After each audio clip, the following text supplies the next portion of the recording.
episode of the Claus Corner. Today, I welcome two members of a band that was born out of the impenetrable divide of disco and metal. They began as a metal tribute band to the legendary Bee Gees. They later expanded their set list to include their unique take on such bands as ABBA, Bonnie Tyler, The Village People, Neil Diamond, Toto, Michael Jackson, Donna Summer, Kiss, and many, many more. Their albums include Disco Balls to the Wall, Humbled by Our Greatness, We Rock Sweet Balls and We Could Do No Wrong, The Joy of Sex, and the #1 Christmas holiday party mix. Their members include Disco Mountain Man, Mo Royce Peterson, Andy Gibbons Waiting, Gary Bibb, The Lord Gibbeth, and Lance. Please welcome Disco Mountain Man and Mo Royce Peterson from the band that Bruce Dickinson proudly says they rock sweet balls and can do no wrong. They're a lot of fun. And All About the Rock correctly states, far from being a novelty act, these guys are genius. If they don't put a smile on your face, you must be dead inside. Of course, I'm talking about everybody's favorite band, Tragedy. So, Mo Royce, Disco Mountain Man, thank you very much for being on the show. It's great to have you. All right. Great to be here. I've seen you guys, I think the first time I saw you was probably about 4 years ago. And you guys, I've been your #1 fan ever since. Every time I live in Connecticut, so every time you're in Connecticut, Massachusetts, I think I even saw you in Rhode Island one time. So you always put on a great show. You're always fun, as I mentioned in the intro. But we're recording in December, so it's around Christmas time. I want to start off with you have a song. I saw the video. The video, like all of them, is hilarious. It's called Santa Bring Me a Goddamn Gentleman. And for all the proceeds from downloads of this song are going to be donated to the American Civil Liberties Union. So how'd you get involved with them? How do we get involved with the American Civil Liberties Union? I mean, how did that become something that you want to donate money to? Just you believe in that cause and you wanted to, that was what you picked? Yeah, I mean, we're all about liberty and civil liberties, and been going through some rough times and in the past few years, and at the time we released that, that we made that pledge to do that, and that's some people think that's a Tragedy original song, but it's actually by the Weather Girls. Oh. Yeah, and they have an amazing video to it. So It's Raining Men also has an amazing video, theirs and ours. But then, when I discovered that song and that video, I just fell in love with it. I was like, oh my God, this is so Tragedy. This is what we're all about, just these, Weather Girls letting it all hang out and just, like, they don't care, like, what the cultural norms are. They feel sexy and they want it, and that's like that same magic from It's Raining Men is in this Christmas song, and it's like real. It's like their version is like home video, but with like pro dancers. So that's what we ended up doing too. We did a home video with pro dancers. Well, it was definitely successful. I love the video. It's hilarious. And it's a great version of that song. So I want to stick with the present for now, because recently, I think it was this year, you signed a worldwide record deal with Napalm Records. So first of all, congratulations. And your first release with them is the instant classic, as I mentioned in the intro, Disco Balls to the Walls. How did that come about? Well, we actually our last show before we were sent home for the pandemic. So it was March 14th, 2020. We were playing in London. It was the last show of our UK tour. We met a manager, a guy who was interested in managing us. And he flew over from Germany. We met him there. And he was like, how come you guys haven't, how come you're not on a label? And we were like, oh, we could do that? He's like, yeah, I think it could probably help with that. And then we're like, that's cool. Yeah, but it's a pandemic, so everything's fucked and nothing's going to happen. And then, like, a while later in the year, it's like, yeah, I think we got something going. So here we are, even more famous than we were before. And I want to go back to Tragedy, the early years, because when and how did you get your start? So what year was it? I think around 2006, 2007? I think it's 2007. Okay. Yeah, and I think our first album was 2008. I think that's right. So yeah, I mean, the origin story is that Barry Glib, who I started the band with, he's no longer in the band, but he and I were working on another album together. We're taking a lunch break, and he gets a phone call from a promoter in New York. He says, I have this band, Super Diamond, doing 2 nights at Irving Plaza, and we need a cool support band. You know, something unique. What could you come up with? And he's like, I'll call you back. And we sat there over I think we were eating our Niçoise salads and our Diet Coke with a lemon, which we each seemed to order every time on our break. And and we were brainstorming. And I was like, Anita Baker, a metal tribute to Anita Baker. I love it. Nobody would like that. That there's no market for it. That's so funny. Yeah. And then he was like, how about the Bee Gees? Yes. And then we like going through the whole catalog and like the whole disco thing, and like, oh my God, that sounds brilliant.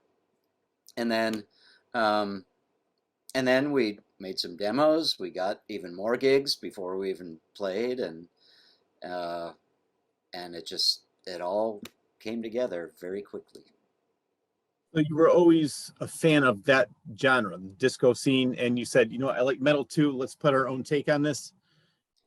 Yeah, it's not like we were, super fans of the Bee Gees, Yeah. and we are like, oh, let's do a tribute to them.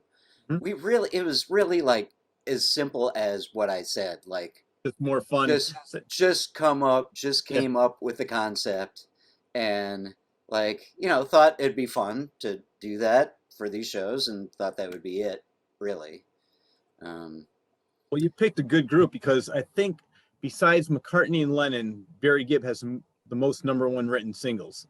is that Number right? one hits. That's what they were saying. Yeah. Because I Wow. mean, as you know, you play some of them. One of them is Islands in the Stream. He's written songs for Barbra Streisand and all the hits with the Bee Gees. So you definitely, as a joke, picked a great band to have fun with. And it's funny because I've always been very open-minded with music, even back in the 70s when I was 9, 10 years old, and people would say, oh, I love Black Sabbath. I said, well, I love Black Sabbath and the Bee Gees. Back then it was Ozzy is God, Ozzy is God, when with the Blizzard of Oz album. I said, what about Barry Gibb? And people would laugh at me, but I really did like the Bee Gees, and luckily I grew up open-minded where I loved all that kind of music, and I love the take that you did on it. Maybe you started off as a joke, but that's what I love about it, because you do it seriously but have fun with it. Like, you do a great job with the songs that you pick. And I think I'm going to bring this example up because what makes you apart from every other band that tries this is that besides being extremely talented, every member of the band can actually sing. Except Lance. Okay, well, I didn't want to mention that, but Yeah.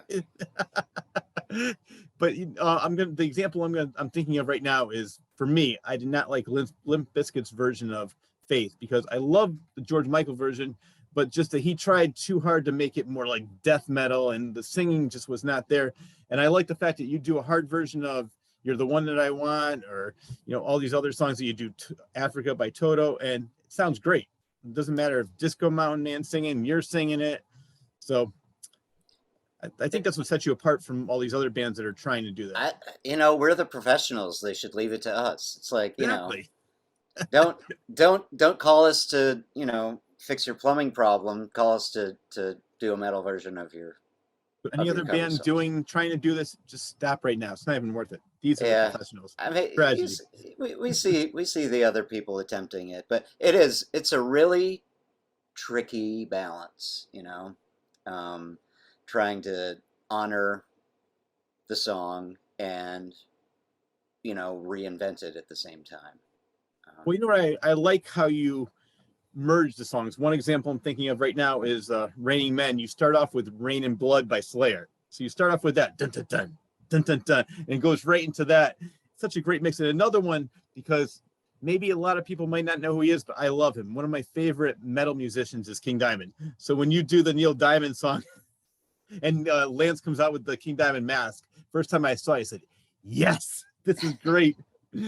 My fiance had no idea who it was. She goes, who is that? I said, I'll explain later. This is great. This is what it's all about. What do you call him? King Neil Diamond? King Neil Diamond. Yeah. And you do your version of Sweet Caroline. So you mentioned you started the band with somebody else. How many original members do you have left in the band?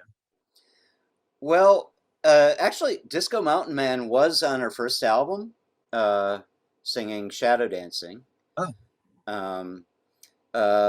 So he was kind of an honorary member from the beginning, and then the family fully adopted him as one of our brothers. But it's just myself and Andy Gibbs Waning from the very original lineup, and then the Lord Gibbeth joined us. Well, before our second album, shortly after the release of our first album. How many albums do you have out now? I can't count that high. I think it's 8 or 9. It's up there. Do you know Disco Mountain Man? Can you count that high? No.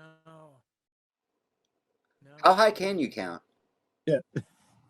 Come on, give it a shot. Wow, that's not very high. No, you can't even get to 1. Somewhere in the 20s. Oh, okay. Yeah. Well, I'll take your word for it. I don't know if I believe you, but because I didn't even hear you with the first few numbers. Sounds like you might be exaggerating. I might be. Well, I have no idea, so I'm going to believe him. I think what you're saying is very true. Now, I'm not sure what year it is, but I heard one interview with you, and you were saying that you were on the band or on the TV show America's Got Talent. What was your experience on that show? It was really funny. It's real to me. The funniest thing was how, like, we hadn't done the first round yet, and we're looking around. We're like, "Oh yeah, we're winning this thing." Like, I love your confidence. We really, really believe in ourselves. And we went out there and we did Staying Alive. It was a weird experience. Like, they're not set up to do like a rock band on there. They had vocal monitors for us, but they're about 20 feet away. So we really couldn't hear ourselves. So that was strange. But then to be standing there performing in front of those judges, and like, and a full house. I can't remember the venue. It's somewhere in Manhattan, a big theater venue, and the crowd loved it. Really, really loved it. And then the judges started to pick us apart, and what's his name? That guy, the villain. Simon? What's that? Was it Simon Cowell? Was he on the show at that time? No, the British guy before him. Oh. Piers Morgan. Oh, yeah, I forgot about that. Wow, that was a while ago. Yeah. He had, I'm sure he came up with it, when he heard about us. He had it all prepared. He said, Bee Gees are known for too much heaven. Your band is like too much hell. And he meant it as a diss. Yeah, but I think it's great. Yeah. We had that as the blow up quote on our website for years after that. And that's funny. Yeah, Sharon, who I thought, would be in her DNA to like us, and she did, but she compared us to Steel Panther, and she said that we should learn how to sing better like Steel Panther does. Oh my God. and we'd played a show with Steel Panther by that time, and we know that their singing is, it's kind of a known thing now. I'm not outing them, and they can sing their asses off, and they can play their asses off, but it's kind of like, really, you do that to us? It's funny. I hear so many people, and actually a former guest of mine was Carmine Apiece, and he seems like nobody really has anything good to say about Sharon. I guess she is just all about getting Ozzy to where he should be, and that's it. That's all she cares about. Like any other, I mean, I know it was different for you because you were on a show and she was just a judge, but for managing bands, I've never heard anything good about her at all in the metal scene, which I'm sure you probably heard a lot of these stories as well. Yeah, she is like, Yeah. I mean, I don't, yeah, I don't know. I Yeah. don't know her. You know, she said that thing to me, which kind of hurt my feelings. I can tell you. you Did you know, ever recover? let's be honest, right? Like, you know, but I'm not gonna, try to hate on someone like that. And I don't know. She seems nice enough. You know, Ozzy is God, like you Yeah. said. You know, he is. Yeah. So I don't. she's very close to God. Yep. That is very true. So did you have to, I'm sure you had to audition to be on that show. Did you have to go through a rigorous process to get just to that point? We did not have to audition. Oh, really? I think that's why we're so full of ourselves. Like we thought we were literally dividing up the money. What's the prize money? Okay, so that's this much. So like that's how confident we were. That's funny. So wait, how did you get on the show then? Did somebody see a video of you and said, "Oh, you should try out for this show"? We were contacted by. I'm not sure how we got to that point, but we were invited. Oh, good. Yeah. And the rest is history. So that was probably what, in the early years, so 2009, 2010, somewhere around there. Somewhere around there. Yeah.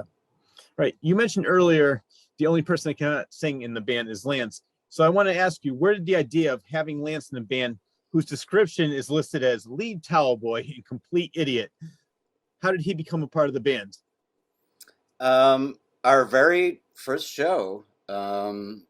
So the guy who's the concert promoter I told you about, who called us up, he said, "I love the idea, but one condition: I have to be in the band." And we're like, "Perfect! You can be Robin because you can stand in the middle of the stage with your finger in your ear, and like people will wonder, like, what's he doing?" So he, as a concert promoter, had interns, I think usually from NYU, working with him, and we had this Lance sailor suit costume that he got from our friends, the Two Skinny Jays. When they hung it up, they gave him Lance, the guitar player's sailor suit. And he said to his intern, "You're going to be the band's intern on stage. Put the sailor suit on." And the guy, that was not the original. The Lance you all know and hate is not the original Lance, but that guy really truly hated being the intern on stage, and was so reluctant. And we thought, that's brilliant. That works really well. Like you really have no job, but you do it really poorly, right? And so then the next intern came along, and that is the Lance that everyone knows. And he embraced the role, and he became one of the world's greatest clowns. He definitely adds a lot to the band. It makes it so much fun.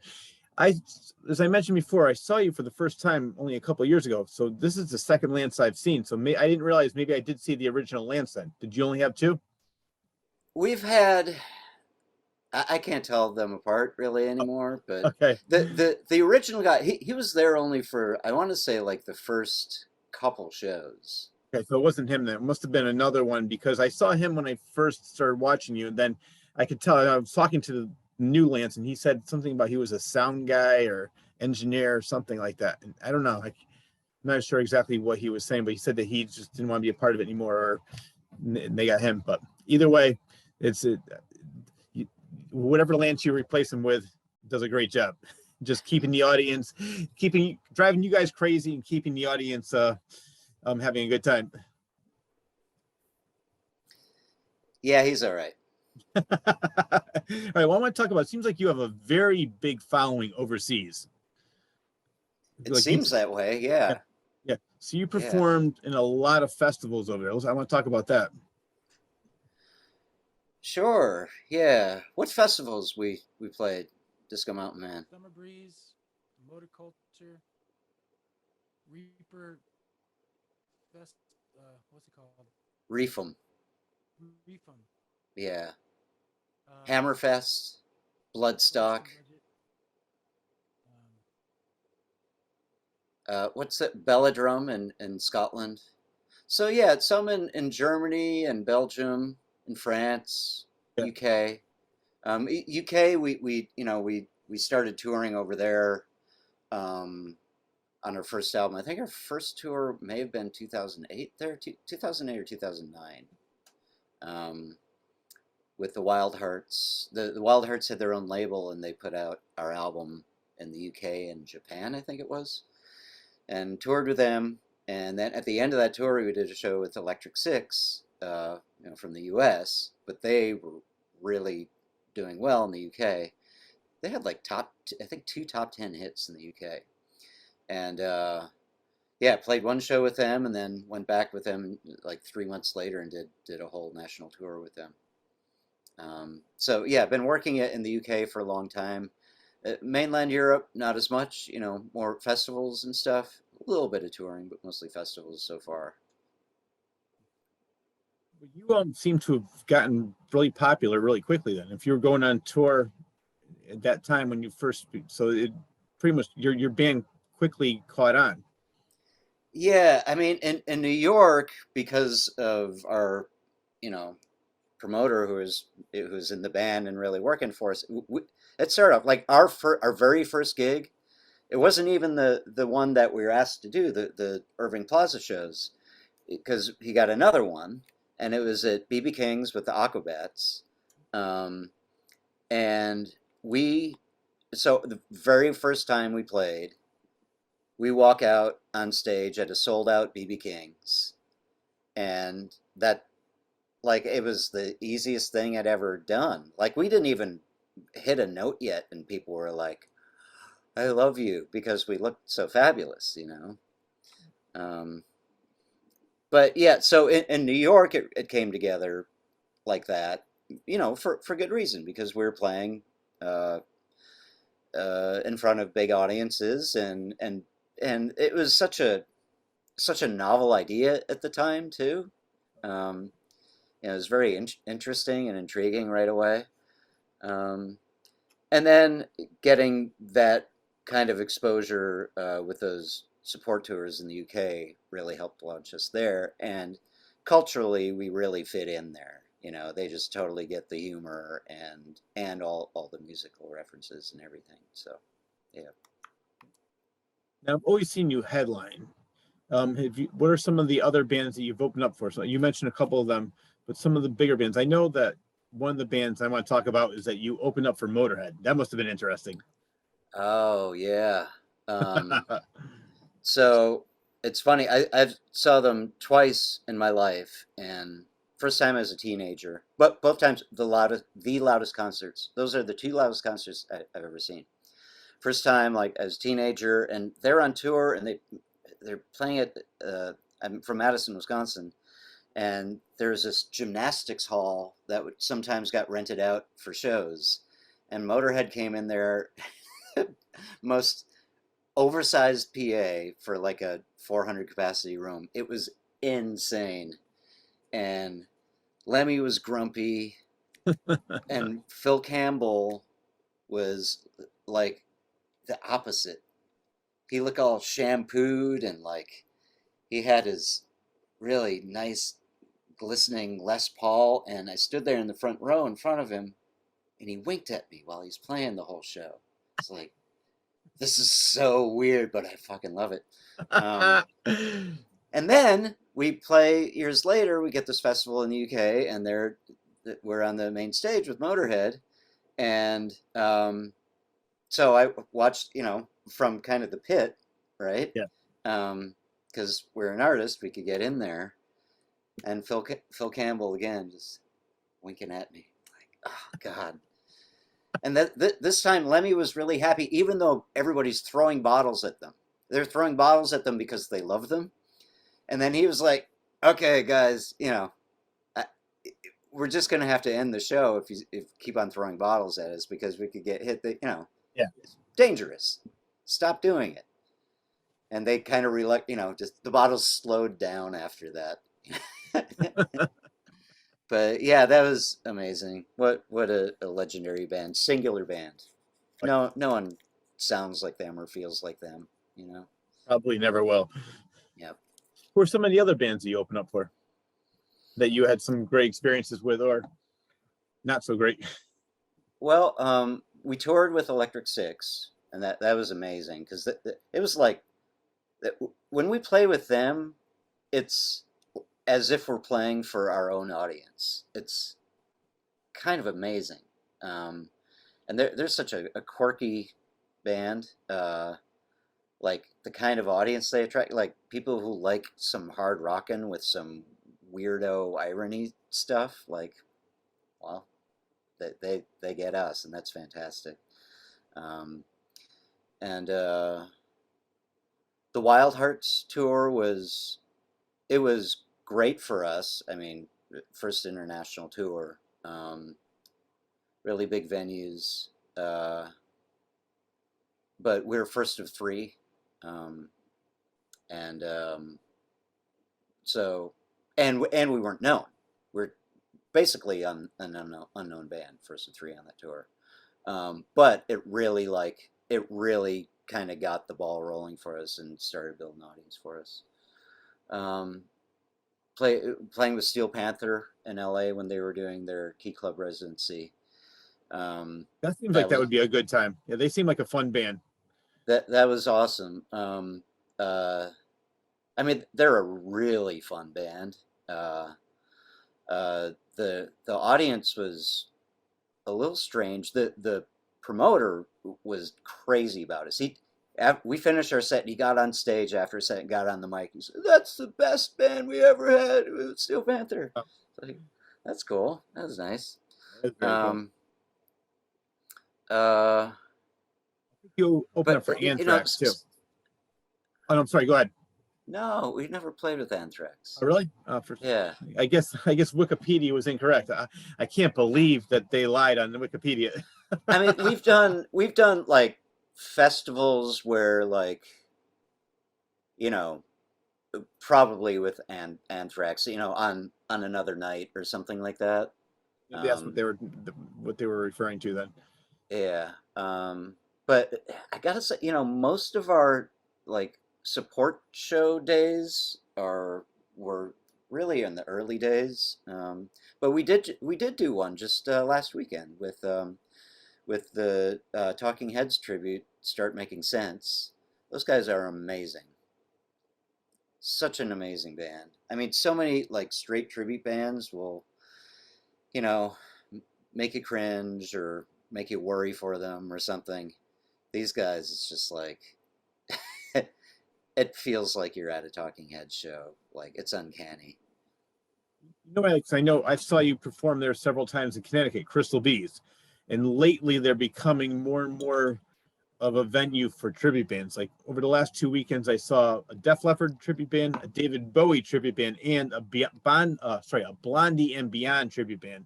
And that was just in the last 3 weeks. So it seems like more and more. Now, you know what I like about the tribute bands? They had a Van Halen one the week before that, is because now the bands like that, which I love, they're getting older and they don't sound as good. With that, you're seeing the band in their prime if they do it right. If they do like as you mentioned with the one you played with the other day, if they're doing it correctly, you're seeing the band almost as much as like seeing the original in their prime. And I love when a tribute band does it really well. And lately, I've seen a lot of bands like that. Like I saw you, I can't remember where it was, but you headlined with a Poison tribute band. They were great as well. Oh yeah. I think it was some benefit you did several years ago. Oh, like in Massachusetts, right? Yes, that's the one. Yeah, Massachusetts. And it seems like more and more, because I think a lot of people, bar owners, like, what do you play for cover songs? A lot of bar owners rather, because they love people getting drunk and like, dancing to the music they know, instead of like some band playing originals. It seems like it's harder and harder for bands to get in like that, playing only originals. that friends that I know that are in bands. That's what the problems that they encounter. But, Yeah. Yeah. Yeah, it's hard out there for original music. I mean, that's what I did. I never played in tribute band or cover band or anything before Tragedy. And it's so vital for original music to have a place. I mean, that kind of goes without saying, but then you know, like yeah, if it's kind of a band playing at a bar kind of situation, well, yeah, the bar owner knows that like people like to hear music they know if they're just gonna be if it's not a concert per se, if it's kind of a hangout. Um, yeah. I know another issue some bars are having, well, if they don't pay for it, was the ASCAP.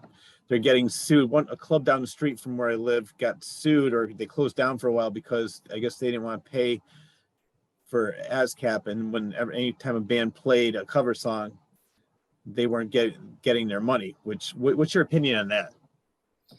You know, I I had an experience with this way, way back when I was like a teenager working at a pizzeria. Um, there was a little stage where, acoustic acts could come and play, and they started listing it in the paper.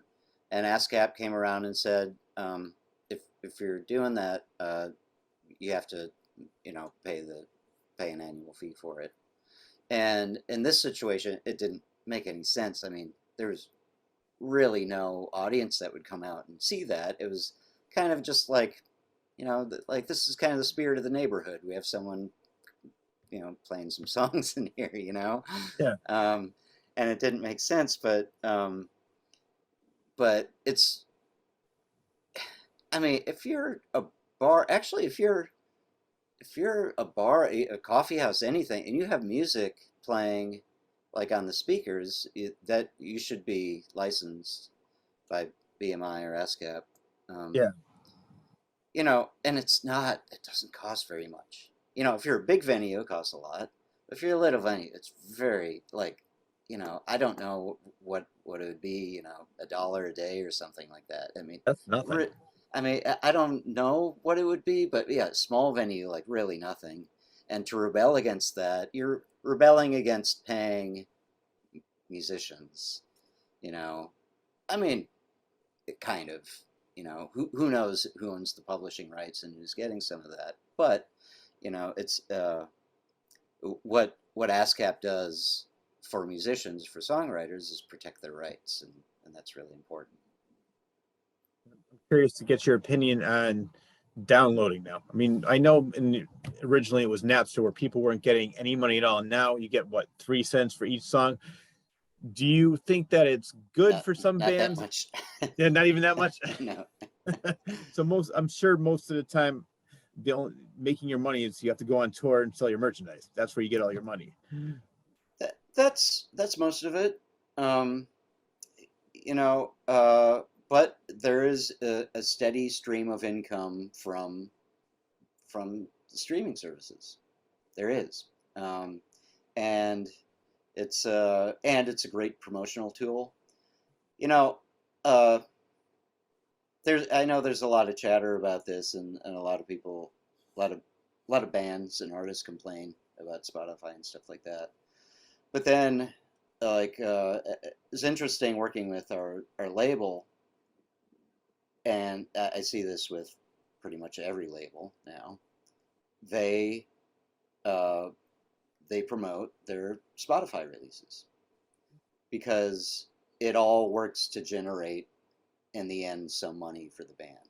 Um, Either directly from streaming or some promotion. So then this band grows, and then there will be more streaming. There will be more album sales wherever people buy albums, and and it helps the band grow. Well, I can And tell that's you that, yeah, no, I was going to agree with you because there's so many bands I probably would never even have heard of, but I said, oh, let me check this out. It's free. I listen to it. And then what I do is I want to support the band is when they're in town or in the area, I will go support them and I will buy something from their merchandise table because I want to support the band. But probably I never would have even heard of them if it wasn't for downloading or streaming some song. So Yeah. I think it is good for some bands, but maybe some of the bands that started off before this are complaining a little bit more because they're not getting the money they used to get. But bands that were maybe starting out, there's, like you said, it's a steady stream of income, and you're getting so much more promotion, and you get more people in the venue, more people know about you. So I think it's there's some bad things too, but I like the fact that you look at the bright side of it. Well, I mean, just financially, like when we release an album, we sell a bunch of albums, right? And then, a few months later, 6 months later, that album isn't selling a lot, like it was. But with streaming, it just continues. Like, I mean, there will be a rise in streaming, with a release of a new album, but then it really stays around. Yeah. So yeah, just the steadiness of income for that, and then like it also depends on your deal. Like, we basically self-released all of our albums until the most recent one, so we're getting all of it. We're not like having to deal with some record company or whatever it is, taking a lot of those funds, taking a big percentage. But then we're also 6 guys in the band, right? So like if you're like, I know some people like, they're a solo artist and they get, millions of spins on Spotify. It's like, man, you got to be like, just from that, like they might not even be that famous, but for some reason, they're Spotify famous, and they can, make a living or half of a living from it. That's pretty sweet. You know what I don't like with this whole social media thing is now I think record producers will go with somebody like, oh, well, he's great, but he only has 2 million followers. This guy's not as good, but he has 35 million followers. Let's sign him instead of the guy who's actually talented. I think sometimes they'll go more with popularity over talent. Do you agree with that? Well, They might not last for a while, but in the beginning, they'll get picked up first. they have to look at, this is very businessy, and I'm not particularly good at it, but I know like they're going to look at whatever numbers they can, like what proof is there that this will succeed if we invest some money into it, So there's that. I don't really know. It's the kind of record industry is very strange to me. Like I'm kind of surprised it's still around. I love that it's still around because it's important that like that that artists get investment from people who know how to market it. Yeah. But yeah, I just don't know that much about that stuff. So for you guys, since you're basically a do-it-yourself type of band, do you have a marketing team, a management team? Do you have somebody that does everything for you now, or is it basically just like the old days, going out and putting up flyers on the telephone pole? Well, now we have a whole team working for us, from label to management to marketing. Yeah, and it's really nice to have that, I gotta say. Because you can concentrate on what you're best at is the music and making the best it can be instead of worrying about like, all right, we have a show, we have to do this. But what about rehearsal? No, we don't have time for that right now. Let's do this. So yeah, it's great that you can concentrate and have somebody else take care of everything behind the scenes to get you out there. There's still a lot of kind of grunt work that has to happen. I think as much as there was before. It's just that the people on our team are better at doing what they do, better at the business side of it, marketing and booking and whatever else. So. Now, doing my research, it was saying that in 2015 you broke the internet with your version of the Grease classic "You're the One That I Want." I know you pretty much came running out of the gate, but was that one of your big breaks where people saw your video and said, and that brought you to the next level? Yeah, it was like a viral sensation. That was bizarre. That was awesome. I wish that always happened. That's another fun video. I watched that the other night. I love that video. So does the band come up with the concept? Did you film it yourself? I mean, not like with your own handheld camera, but did you come up with the idea and say, all right, this is what we want to do, and have your own crew do it? So we've always worked with a director, um, except for Sweet Caroline. I ended up being the director on that. But we always, the band will work with the director kind of in pre-production, kind of putting together shot lists and ideas, and then uh, our director of photography for most of our videos has been the same guy, Richie Patterson, and so then that's kind of the next stage, a little pre-production with him, and he gets all his creative ideas happening, and then there's the whole thing in editing that happens after, and then there's a whole bunch of creativity that happens there too. 2017, you did it once again with another classic, Staying Alive.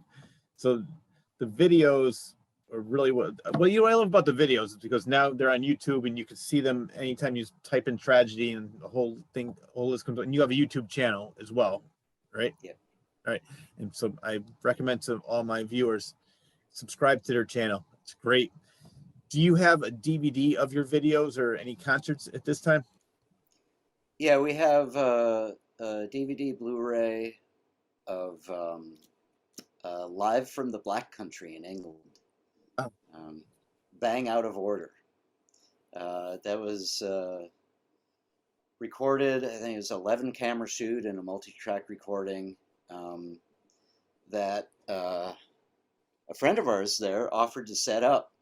Like, he's, I think for years he was kind of bugging me about it. He said, I can get a bunch of cameras there and shoot a concert for you. And then finally I was like, okay, we're doing this show at this venue we really like called the Robin. And it really good sight line. So it's like, this would be a really good show to shoot. And we're doing it on Friday. I think when we played there before, we were playing there midweek and stuff. So it's like, this is going to have like the right energy, and it was great. But we didn't know we were going to be making a whole concert video out of it. We thought, oh, this is cool. We'll have some footage, But we ended up during the pandemic, kind of taking downtime and doing a mix of the whole show and a video edit of it. And yeah, it's available from our website. Is that the same concert I saw last summer? I think it was $20, and I downloaded it and watched it. It was on YouTube. Is that the same show, or is that a different one? Okay, yeah, that is a great show. I'm not sure. I don't think we have it available for download anymore. Okay, yeah, I don't know. I bought it at the time. I watched it, and I did see it that I had it, but it might have disappeared by now. But yeah, I remember watching that last summer, and it was great. Well, right, but you might have it because I think we were it wasn't actually just streaming. It was, you could download it and own it. Okay. Well, as we talked about, it was just a snowball that got bigger and bigger and bigger. So 2015, you had You're the One That I Want. 2017, Staying Alive. And then you had 2 albums hitting the NACC Heavy Top 30 charts. Yeah. I'm telling you, man, we're super famous. I don't know how you got us. When you said yes, luckily I was sitting down. It's like, Tragedy's going to be on the show. No, I was really happy. You guys are great, and you're very entertaining.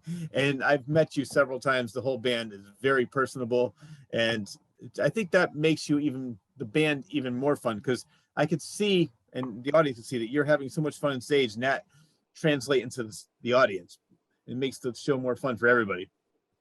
Yeah, it's really it's very contagious. That used to be kind of a buzzword. Our first tour manager in the UK said the tragedy virus is spreading, and we used to really embrace that language, but not so much anymore. Now it sounds like a bad thing. No, everything's so PC these days.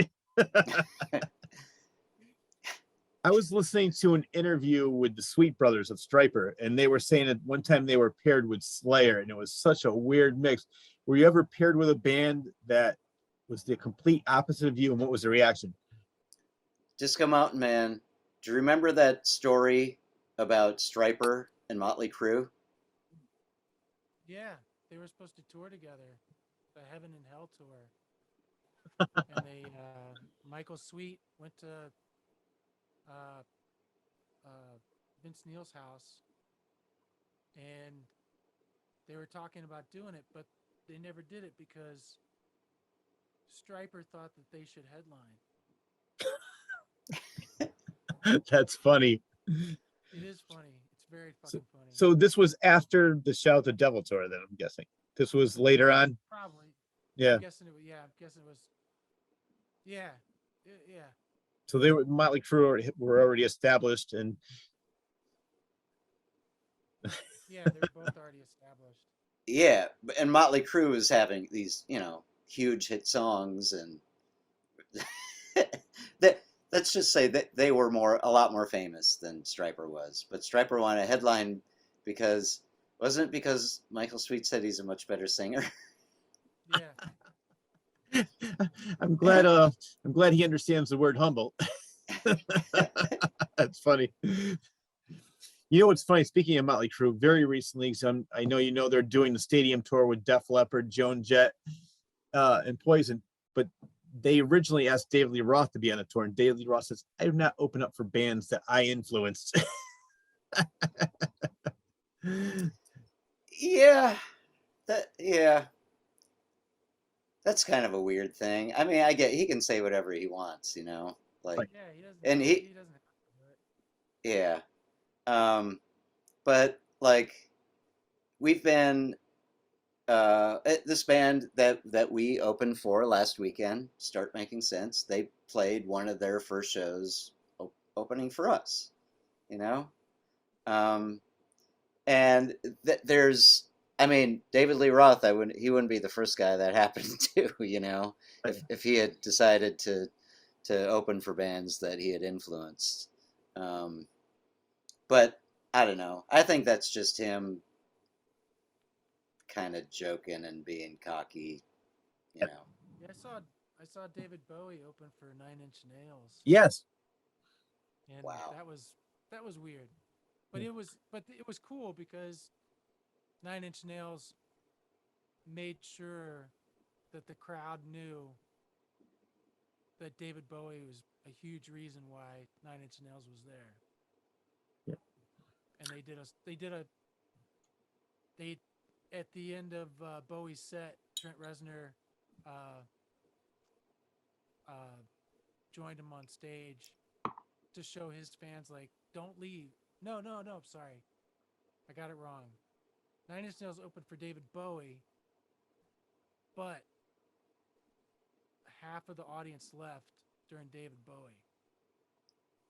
But Trent Reznor wanted to make sure everybody knew that that's the reason he was there, is because of the influence of David Bowie, and sat in with him just to show his fans, like, this guy's, I don't know. It was great for me because I got to go up all the way to the front of the stage because it emptied out. So did you do the same thing when you opened for David Bowie? I got so close to the stage that I was on stage with him. But did you make sure to tell everyone to stick around? Stick around. Stick around for David Bowie because he's really good. Yeah. I don't know if you ever heard I saw that same tour, and what I liked about that was the last 4 or 5 songs. Nine Inch Nails was playing. During one song, the drummer would walk off, David Bowie's drummer would walk on. Next song, guitar player would walk off, David Bowie's guitar player would walk on. Then it went right to Trent Reznor walked off stage, then David Bowie walked on stage, and then David Bowie went right into a set. There was no intermission, nothing. It was just each song, one band member would walk off from Nine Inch Nails, another one would walk on from David Bowie band until Trent walked off and David Bowie walked on. It was that I loved. It was such a smooth transition, and the audience went crazy. At the show I was at, anyway. That's a great idea. You could keep that going all night. You Oh, I know. know. Yeah. Well, I know you promised me an hour, and I really do appreciate you being on the show. But before we go, I want to ask you what's next, and where can people find you? People can find us on the World Wide Web. Uh, Most of our websites and socials are Let's Make Tragedy Happen. So you can do letsmaketragedyhappen.com, Facebook, let, Let's Make Tragedy Happen, Instagram. And if you have a hard time remembering that, just tragedyofficial.com. BGs and beyond. That's right. And what's next? We just started working on a new album. I shouldn't say we just started working on it. We're working on it. And actually, we need to wrap it up in a few months. So we have our work cut out for us. But it's great. I can't talk too much about it just yet because there are a bunch of things that are undecided. But I will break that news here with you that we are indeed working on a new album right now. Well, it's corner exclusive here on the show right. with Tragedy. I love it. How do you decide which songs to put on each album? Do the band members get together and say, well, I like this song, I like this song, and you each pick 2 or 3 songs to come up with an album? So it depends. Sometimes there's kind of a concept for the album or a theme. Like for Tragedy Goes to the Movies, we want to do songs that were, prominently featured in some movies. So for that, I think we'd probably had an idea to work on some of these songs that ended up on the album anyway. But then we start kind of, with that, we were looking at movies from the eras that we kind of source from generally. So 70s, 80s, these kind of kitsch classics, or things that have some kind of cultural relevance, right? So that come with Fame from the movie Fame, and shit, I can't even remember the other songs on the album right now. But you Flashdance? Did you do Flashdance? No, but okay. But we might be working on that. Okay.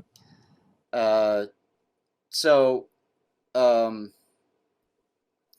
we would think Star Wars, right?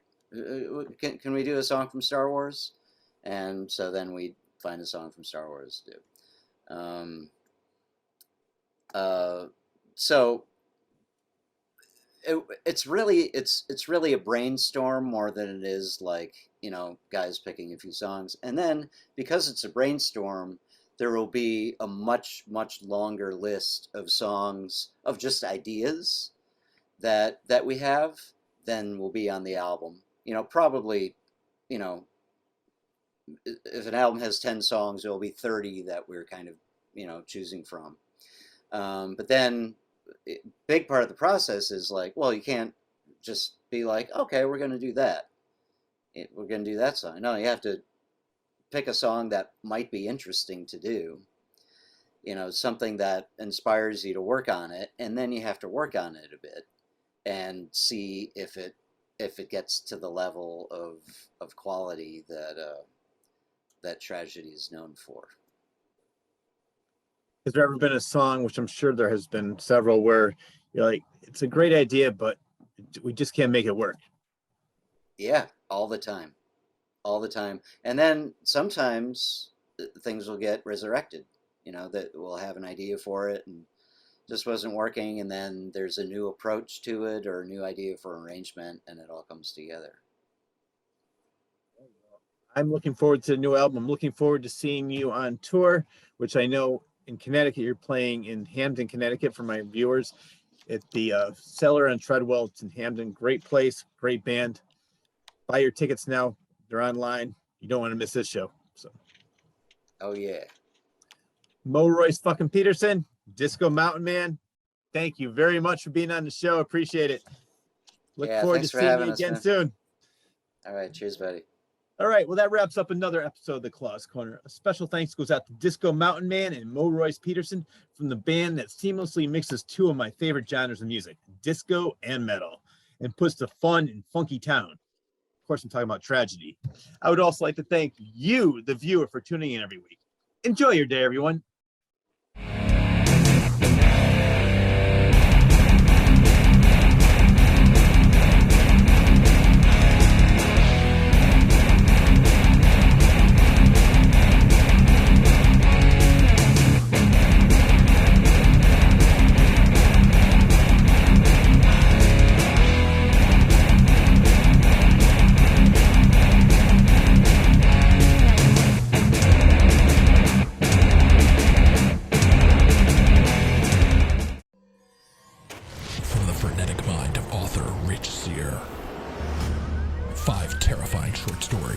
Now available in one collection.